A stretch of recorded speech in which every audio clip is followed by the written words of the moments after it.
by way of introduction, I'd like to tell you a little bit about the journey that's taken me to this particular stage here today.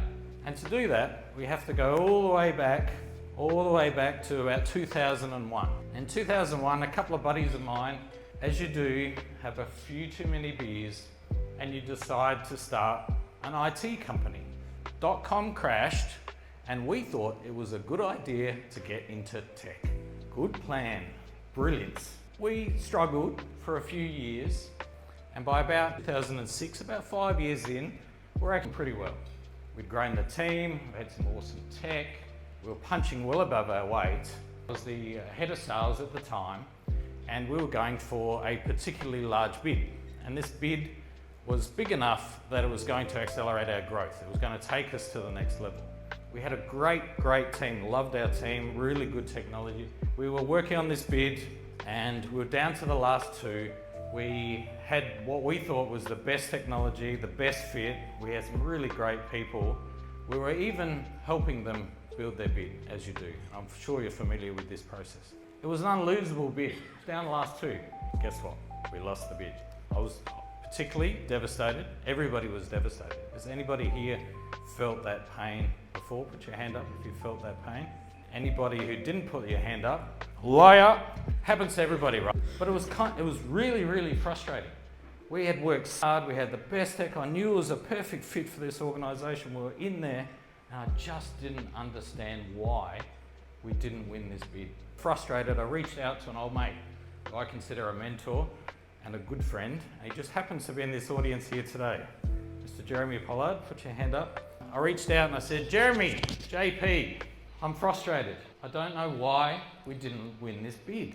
We were doing so well. We've got the best tech, we have the best people, we had the best solution, and yet we still lost.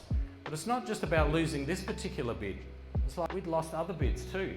We were also pretty good at winning bids. I couldn't tell the bloody difference. And that was really frustrating me. I said, Jeremy, why are we not winning? And if you're Jeremy, he immediately calmed me and just listened to Miyagi come back and Jeremy, I am paraphrasing here just a little bit. And he said this, Jules son, wax lyrical on, wax lyrical off. And I said, Sensei, what does that really mean? I don't understand, please explain. And he said in his calm voice, he said, Jules, merely having the best technology and the best people is not enough. It is the best story that wins. What I didn't understand at the time was how deep and how important that piece of advice really was. We went on, we did pretty well as a technology company. We ended up selling out in about 2011 and we all parted ways. But at that point, I knew what my destiny was going to be. I wanted to help others to tell better stories because it's really important is how we engage, how we influence, and how we ignite action. For the last 11, 12, 13 years, I've worked with probably hundreds of organisations at this point across the globe in telling those better stories. And how do we bring them into the boardroom? After all, it's how, as a species, we've communicated for tens of thousands of years. It's only just recently that we've lost that art a little bit. Why wouldn't we?